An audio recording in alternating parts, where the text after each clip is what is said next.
Hey guys, welcome back to the channel. So today we have another teardown video, and today we're going to be tearing down this fuel pump that came out of a GM truck. Now before we go ahead and begin, guys, if you guys haven't subscribed to the channel, hit the subscribe button down below. Definitely smash that like button because it helps the channel out. And with that said, let's go ahead and get started on today's video.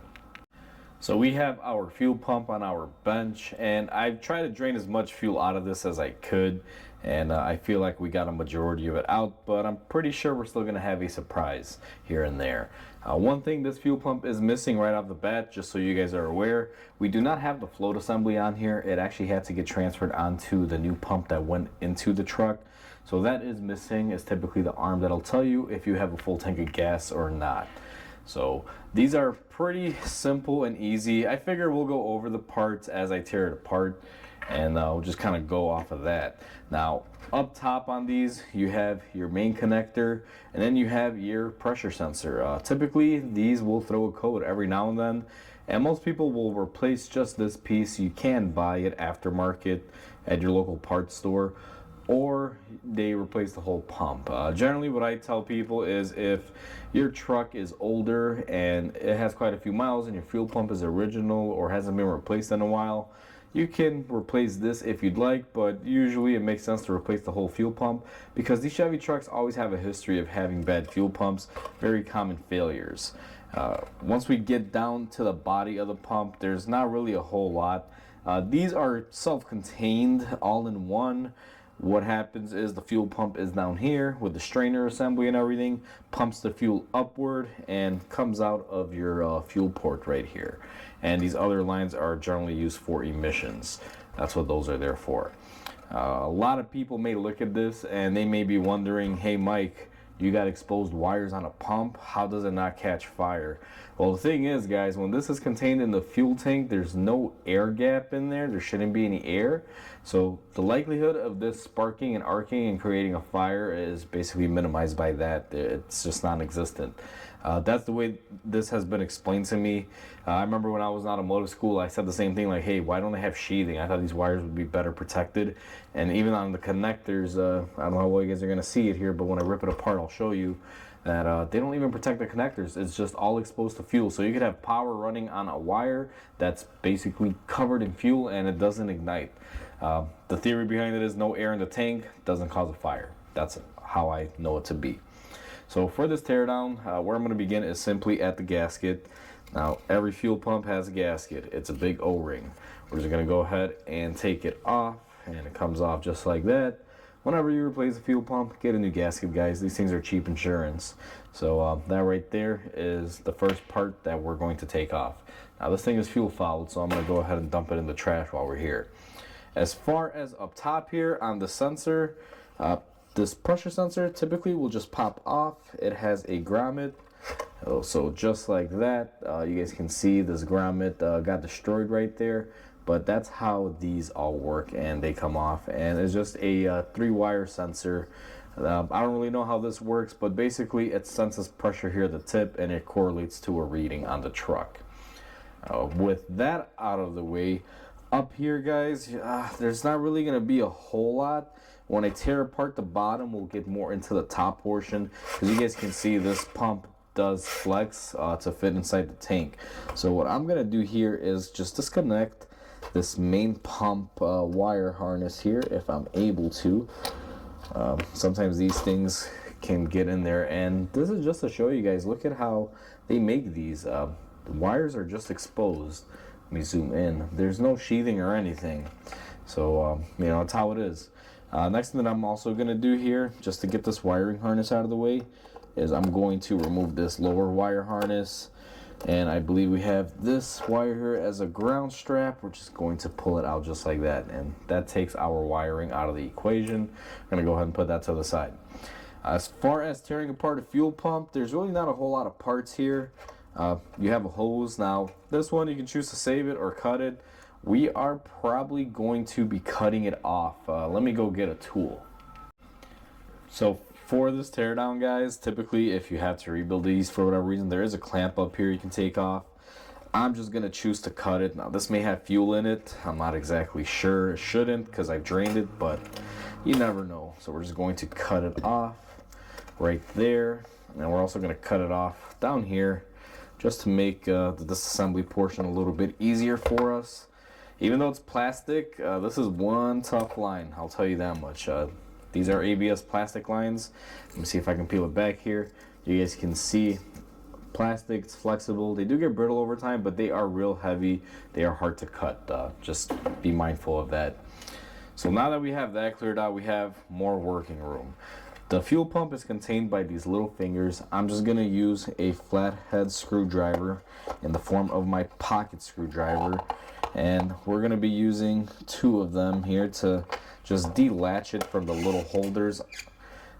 These aren't really held in really tightly by anything. It's just all an interference fit. So now that is popped up, let's get our last one here. And this is always the crappy part about this, if you gotta rip it apart, is you're constantly battling it. You guys can see as soon as I let go of one side, the other side starts poking up. And we do have fuel coming out of here, so this thing was not as drained out as I thought it was. We do have some fuel flow. Now that we got all those fingers popped up, let me see here if I can just get this half to separate, and for some weird reason it's fighting me. Let's see. Alright.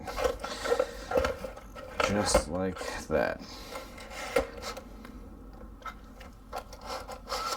So it appears that it wants to fight, and it's not going to be easy.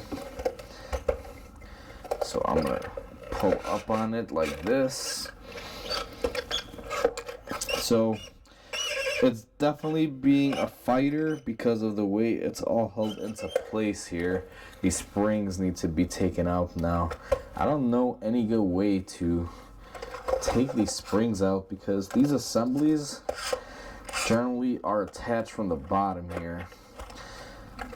So give me a second, guys. Instead of me recording this and trying to get this to open up, I'm going to try to mess with it off camera and see how this part should open. So in order to get this assembly and these springs disassembled, what we have to do is come in here. They have these little holders. It's what keeps this plastic together with this metal top. If you guys can see here, we got a metal top and then we got a plastic base. What I'm gonna do, and I probably won't be able to show this really good on camera because I don't even know if I'm gonna be able to get in here to get these fingers separated, but I'm gonna grab my flathead screwdriver and try to bend them back, and these things are going to prove to be very difficult. I can tell you right off the bat here, they are very sturdy. They do not want to separate. Let me see if I can get this one here. Alright, so there's one of them separated. If I use my pliers on them, let me see, guys. I know I'm probably going to be blocking the camera, but I'm going to try to do the same thing to this side here. Alright, so that lifted up right there, and we should have one more. And this is difficult, and it would be a lot easier if my magnetic screwdrivers wouldn't adhere to it. But let me see if I can get in here in this angle, that way I'm not blocking the camera all the way. See if I can just get this last tab, and then we should be home free to remove our top portion. And that's why I hate these teardowns kind of in a way, guys, because I don't know how to really open this stuff up because it's not my primary thing, but I do it so I can learn, so you guys can see, and it makes for really good, interesting stuff because I'm curious how this stuff is on the inside too sometimes, even though sometimes I hate doing these because these things wind up kicking my butt, to say the least. So now that we have those all opened up, we should be able to just pop our top off. I'm pretty sure it's still going to fight us because we do have this electrical plug here, which I'm going to have to separate by pushing in the tabs. So now that that's separated in there, we can probably push this thing out. Let's see here, see if we can just get it to draw itself out of here.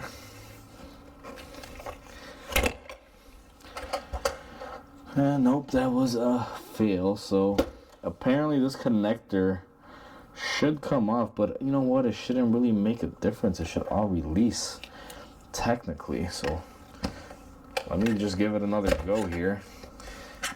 Try not to hurt myself with my screwdriver.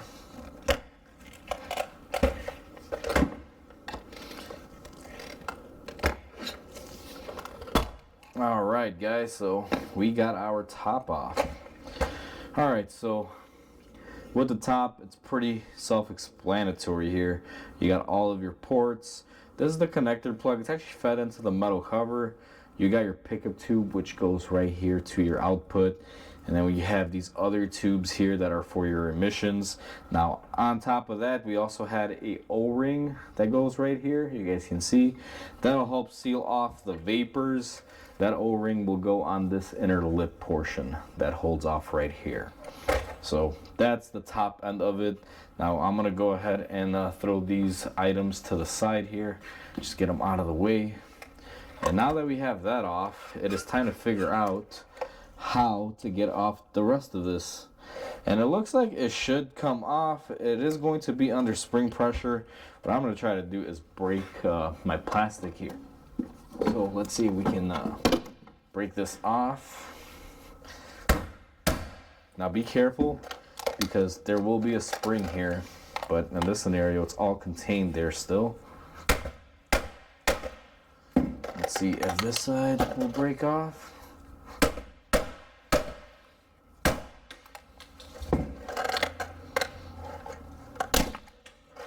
Okay guys, so we have to get a little bit destructive there, but you know, sometimes you gotta do what you gotta do. So let's focus on this part right now. This is the other top hat portion. We have a valve here, but what I'm gonna do is lift up on this tab and let's separate this little thing here, which is, I'm pretty sure it's for emissions. This is the vapor line valve. It basically will control the flow of vapors. I don't know the technical name or the technical term for it, but if we open it up here, it should look like a valve, which yes it does. So basically you got your valve, and it's weird because you have the housing, you have this very light spring, you have this portion that will go up and down in there, and then you have this little blocker, and then this portion of it, which is the valve portion of it. This is mainly for gas vapors to escape. That's what they're using this for. So that was pretty interesting on the inside of that. Now we also have this valve here as well, and I'm going to guess that this is for the same exact reasons. Let me see if I can break off the sides here. And sure enough, now this one looks encapsulated here. I don't know if this one's gonna tear apart easy, so that side of it won't, but this back side will. So let's just tear this apart, and basically we have a spring in there, and very light springs I may add. I mean, this thing, it's almost like a filament. And inside of that we have another similar style valve to the other one. You can see we have a little flapper part there that'll come out and open up, but very similar to that big one we just tore apart. If you look at them side by side, just one small version, one big version. Now we have these little springs here. Now fuel pump is really tall, and it can extend inside of the fuel pump, so, or inside of the tank I should say. So basically when you put it in the tank, it'll be tall, and then you squeeze it down, and that's what these springs and these items here do. They help center it. Now to get these off, we just go ahead and pull them through just like that. And these are never meant to be torn apart. If you ever have to tear apart your fuel pump like this, you might as well know that you've pretty much broken it, because that's what we have here. Now, the way they hold these on is right about here. You guys can see they crimp them. Let me see if I can get this housing out of here. And you guys can see that's how they're held into place. They just open up the end, and that end will stay in here. Now, since we have this in our hand and this piece will not release, figured I'd show you what we have in here. Now we have our, I believe this is the pickup portion. It's basically like a tube drawn effect. I don't believe there's anything in here except for just that portion. So the way this works is this will typically sit at the bottom of the tank, and this is the pickup tube or the inlet that'll allow fuel to flow in there. And we have a little valve here as well, like a drain bag valve.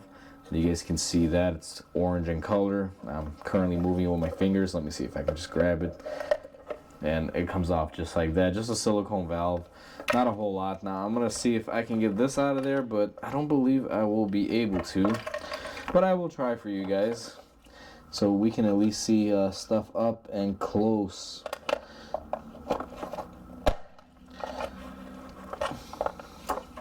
I think that should release by just doing that.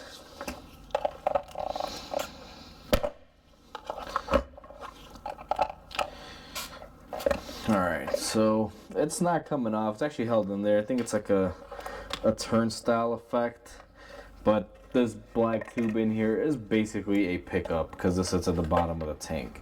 So we're going to go ahead and just throw that off to the side because we are pretty much done with that. And here's a tip for you guys. Back in the day when I worked at a shop with a very cheap owner, he would actually rip apart these fuel pumps and he would tie these bands. For those of you that are familiar with this, he would interlink these like this. And if you guys notice, they're pretty long. He would use this on the Amco rotor cutting machine to balance out drums and rotors while they were spinning. It would take a little bit of work because you would have to intertwine them, but they were good for that, for reducing vibrations on a brake lathe or any sort of lathe that requires something of that nature. Just a little side tip on there for you guys from my experiences from what I've seen in the past.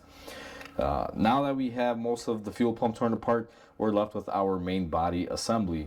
And this is actually going to be quite simple. So in here, if we pull the sleeve off, this is the strainer portion for our fuel pump.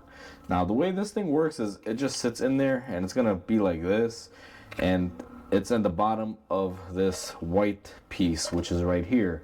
And this is in the bottom of the tank. It's basically flush with the tank, and all the fuel is drying up into it and being sucked in through the tube. That's why our pump here is a side pickup. It's not a bottom pickup. Even though the pickup is on the bottom, they have the adapter here, and you guys will see how it's all interconnected. You can see in there those little channels and everything, which basically make it a side strainer. So all the fuel will get strained through here, get sucked up, and it'll go into our pump via this. Interesting design. I'm not a big fan of it because this requires the bowl to fill up in order for you guys to get anything pumped in there. It works. It's worked for years, but just not the best design. So think of this as your filter media, your strainer. You guys can see here the mesh is particulate, and it's very fine mesh as well. Now that we get down to this portion, we are left with only a few things. Now the fuel pump, if I just pull it out like that, and I was expecting a little bit of fuel to come out, which it did, because this bowl is more than likely full. And we just have our regular style fuel pump. These are not really easy to open up, so I'm probably not going to open it up in this video. This one's crimped on there pretty tight, so I don't know if we're going to see the inner workings of this or not. If so, I may make a separate video just focusing on this guy, but this is as a whole on the assembly portion. So our fuel pump is pretty basic. Inlet, outlet, connector, power, ground. Pretty simple. And these are fuel soaked for cooling. And here's another tip for you guys. If you guys run out there and let's say you're running your car to quarter tanks or you wait for the gas light to come on, this fuel pump will not be submerged in fuel and therefore it's not cooling correctly, and this may cause the fuel pump to go bad. Just on a side note, because this fuel pump, when it's surrounded with gasoline around the tank, this thing gets hot and the gasoline takes the heat away from it, acting as a coolant. So if you run quarter tank or less, or you wait for the light to come on, you're damaging your fuel pump because there's going to be quite a bit of heat going through it. It's not going to be able to cool down efficiently. Aside from that, now we have this bowl here, and I don't know if this will open up or not. I'm not exactly sure because this is like a filter element, I guess you can say, and I don't believe this one will open up, and this one still has some fuel in it. So let me go ahead and dump this out and I'll be right back.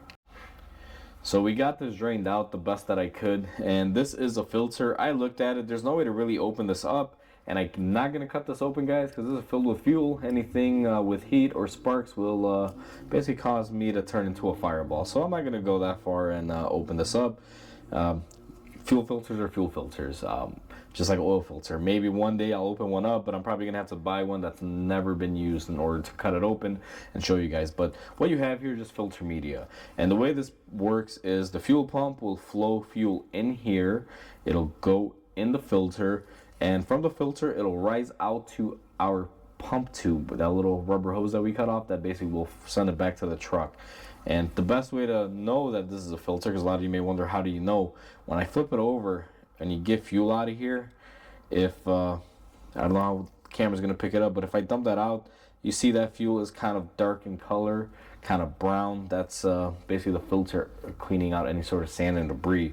And it makes sense that the dirty side would be here, because that's where the fuel pump hooks up into, and this side is clean fuel. These filters work really great. You'd be surprised. Any fuel filter, guys, that is on a car is definitely necessary. And if your car doesn't have a fuel filter, usually I tell people install one, because these things actually do work really well. They separate out a lot of fine dirt, debris, and everything. So good thing to have. But that's all that this is. Basically, it's just a unit that holds everything together, holds the pump, and also has the filter built into it. There is one more thing here, and I don't know what this is.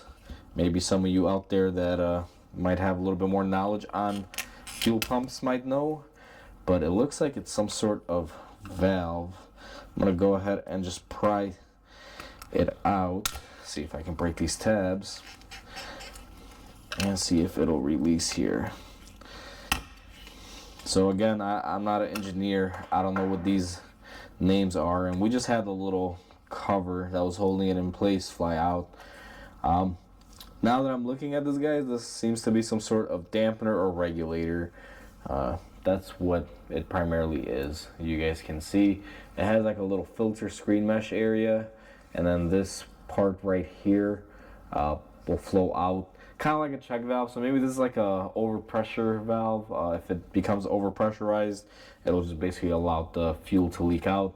Another good theory would be is when you cut off the fuel or the engine, and the injectors aren't using the engine, if you have that sudden backlash, this will probably open up and purge a little bit of fuel, so that way the pressure can somewhat relieve itself. And I think that's what this is for, especially because it's connected right here in line with the output side that would go towards the injectors. So imagine you're running your truck and you just turn it off, but you keep the ignition on.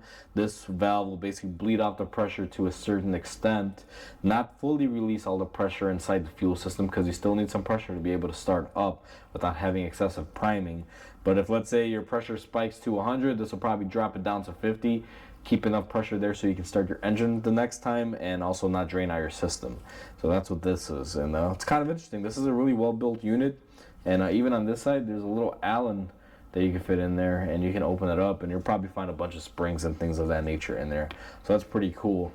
And then the rest of this, guys, like I said, you can't really open up this filter, so I'm not really going to go far in depth with that, because this thing is filled with fuel. I do not want to catch fire, so it's pretty simple. Those are all your parts of your fuel pump.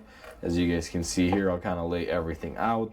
It's pretty basic. There's a lot of technology and things that go into work when these are working, and this just goes to show you that your average fuel pump is not just an average fuel pump. So with that said, guys, hopefully you guys enjoyed this video. Please comment, like, and subscribe, because it definitely helps the channel grow. Hope you guys have a wonderful day, and I'll catch you guys on the next video.